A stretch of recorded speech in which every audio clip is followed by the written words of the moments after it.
Эгерде жеке менен орто даярданам десеңиздер, анда менин WhatsApp аркылуу өтүлүүчү онлайн курсума катталсаңыздар болот. Менин WhatsApp номурум 0702 300 339. Катыш жана пропорция. Катыш. Эки сандын тийиндиси катыш деп айтабыз. Катыш биринчи сандын экинчиге караганда канча эсе чоң экендигин же канча бөлүгүн түзөөрүн көрсөтөт. Эрежени түшүндүрүү үчүн бир канча маселе карап көрсөк. Жалпы жолдун узундугу 360 км, жолдун 240 км жасалып бүткөн. Жолдун канча бөлүгү жасалып бүткөн? Жалпы жолдун узундугу жасалып бүткөн жолдун узундугунан канча эсе чоң? Биринчи маселени көз алдыбызга элестетсек. Жалпы бизде 360 км, анын 240 км жасалып бүткөн. Биринчи суроо.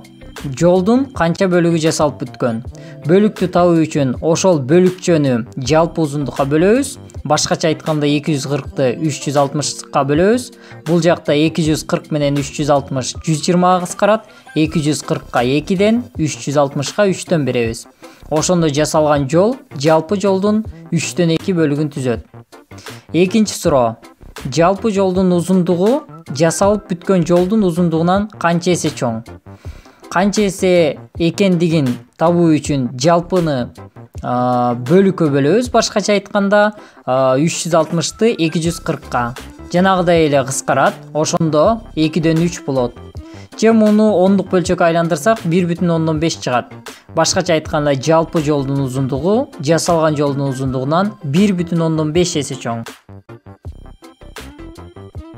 Дагы бир мисал карап көрсөк. Станоктун массасы 9,6 центнер, ал эми электромотордуку 36 кг. Электромотордун станокко болгон катышын тапкыла. Алгач центнерди килограммга айландырып алабыз. 9,6 центнер барабар болот 960 килограммга. Эми катыш түзөбүз. Суроодо электромотордун станокко болгон катышын тапкыла деп жатат. Ошондуктан электромотордун массасын станоктун массасына бөлөбүз. Башкача айтканда 36 бөлүнгөн 960. 2 тең 12-ге кыскарат. 36-га 3төн 960-ка 80ден беребиз. Ошондо жообу 80ден 3. Эми пропорция. Эки катыштын барабардыгын пропорция дейбиз. Дароо мисал карап көрсөк. 0,5 бөлүнгөн А барабар 2 бөлүнгөн 13. Төмөнкү катыштан Аны тапкыла.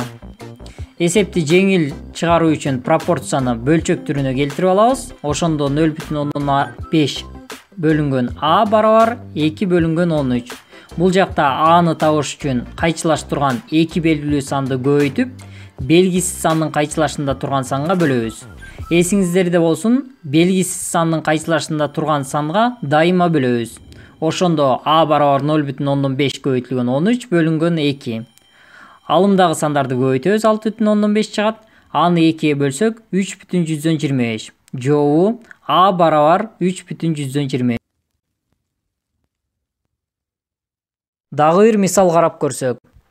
35 литр сүттөн 6 литр каймак чыгат. 140 литр сүттөн канча литр каймак алынат?